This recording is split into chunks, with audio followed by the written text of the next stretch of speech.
How's life, guys? It's Holy shit, Josh! and there's some new, huge and surprising scenes from the Valorant 100 Thieves team.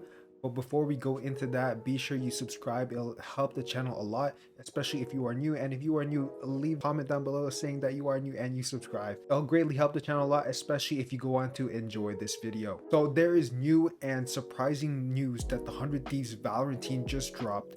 They recently just dropped their two newest players, BabyJ and EC1S. Now the reason this is surprising because they recently just picked up these two new players not too long ago, and after two official matches against Cloud9, which is regarded as one of the best teams in LA Valorant, and they lost to the Guard, which is not really a known team, considered to be an underdog team and a team that they were not expected to lose to, even with the hot start that the Guard has been on and the hot streak that they have been on. It's really surprising that 100 Thieves did go on to lose to the Guard, especially in, I feel like, one of the most embarrassing 100 Thieves Valorant losses. They lost 13-0, which means they did not win a single round, map 3, and that can be a factor of many things, of just getting unlucky, but it really is embarrassing to see how they lost. One of the players that they did drop, EC1S, was their IGL, and if you don't know, IGL basically means in-game leader, and a lot of people say when you change your in-game leader a lot, it changes the chemistry sometimes. Because if you didn't know, they recently had 100 Thieves Steel, and after Steel left because of miscommunications with Steel and the coach, Nitro left, and then they also dropped their coach, and now they're in a whole new different situation from what they were. When they had Steel and Nitro, they were considered to be one of the top teams in NA. Now one of those top teams in NA, they only have 3 of the roster left and a whole different coach, and who knows how much different it is from the inside perspective from the players. Nadeshot from the 100 Thieves is the owner, and he did drop a 3-minute long video tweet explaining why it happened or how it happened, and some of the things he explained was it's not a result-based decision, even though they lost really bad to a team that they technically should have beaten in the Guard, because of how, instead of the top teams, the Guard is really up and coming right now. We don't really have a lot of history about them. I think a lot of people have a hard time understanding why we made this decision. It's tough to say that this wasn't a results based decision, but it really wasn't. Obviously a disappointing loss yesterday to the Guard. Cloud9 got the better of us, beating us 2-0 last week.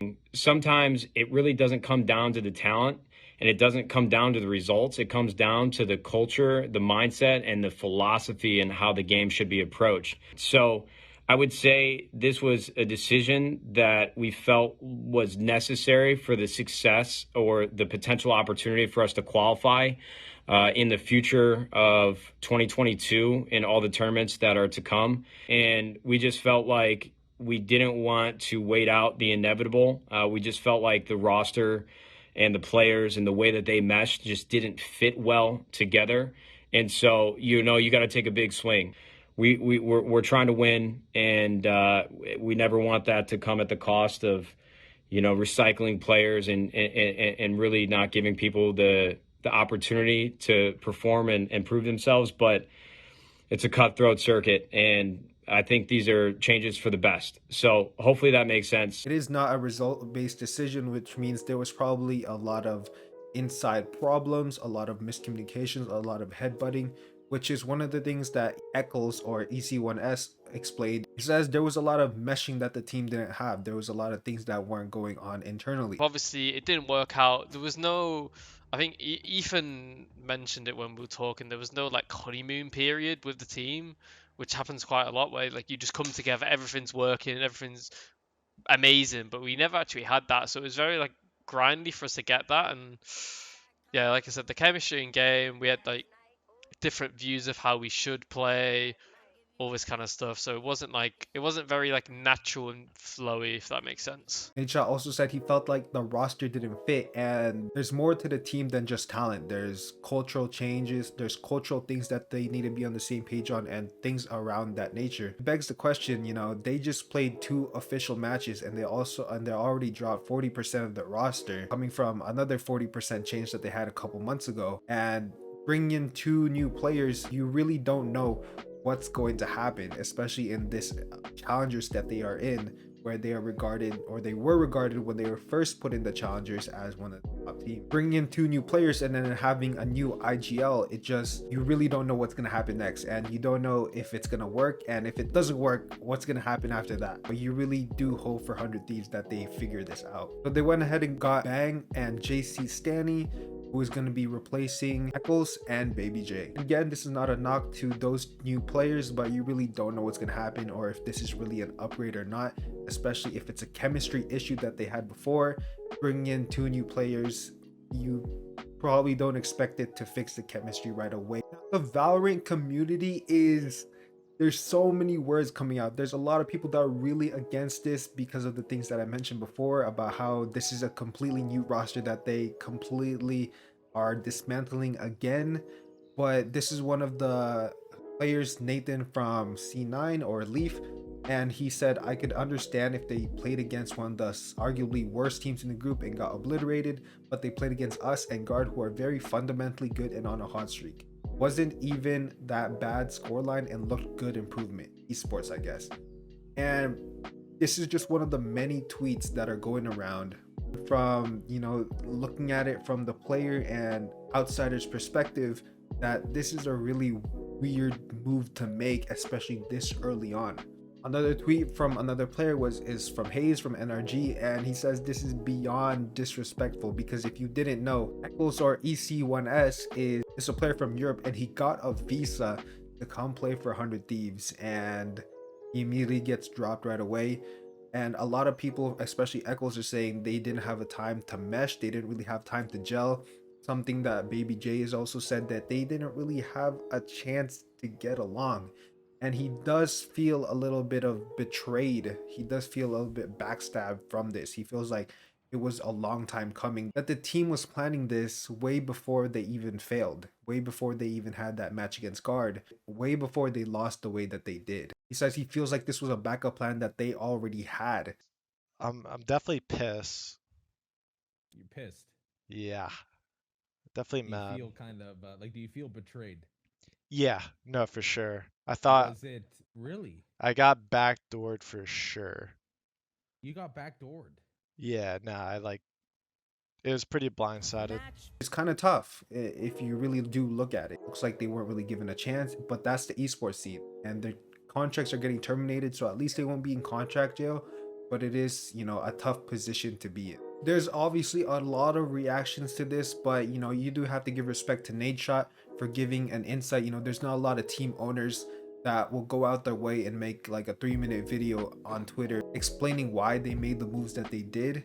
And even if you are against the decision or if you are for the decision that they made, it's always a hard thing in the business to draw players, to add new players.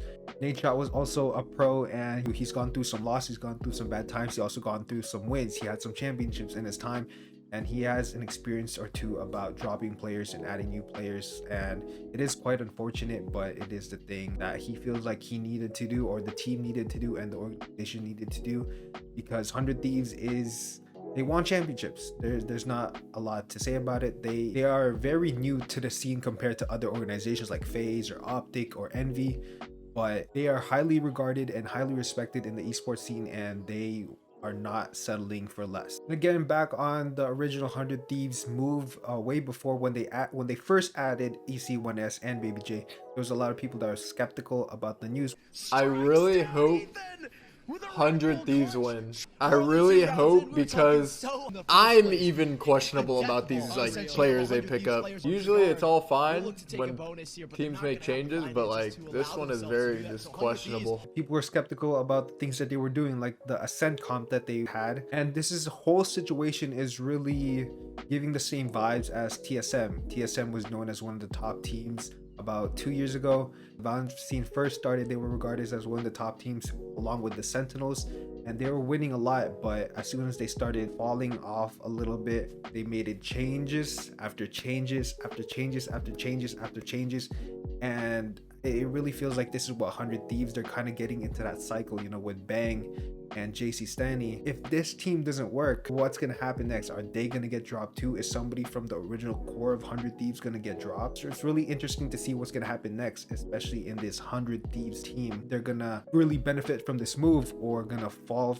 from grace like the way TSM kind of did in the Valorant. Which also begs another question. 100 Thieves, the reason why they're in challenges right now is because they were given a bye by VCT, or the Champions League of Valorant. They were considered one of the top 4 teams in all of NA, so they were allowed to enter challengers. Kind of think of it as going to the playoffs without playing the regular season. That's kind of what happened to them because of their previous performance last year, where they were considered a top 4 team with a whole different roster. That begs the question, if they had this new roster with BabyJ and EC1S, if they had that team in the regular season, would they make it to the playoffs? Which we obviously will never know now. Definitely something that could have changed if they were never given this bye to the playoffs. Of course, at the end of the day, we will never know what really happened inside. We're just speculating from outside. It is kind of interesting to see how they had a team house, but they never played in it or official matches, or not that I know of.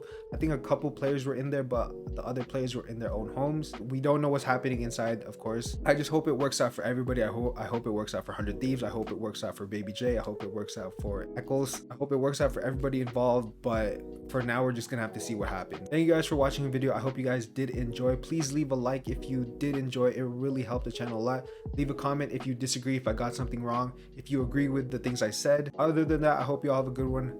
Video here's gonna end in 3, 2, 1. Peace.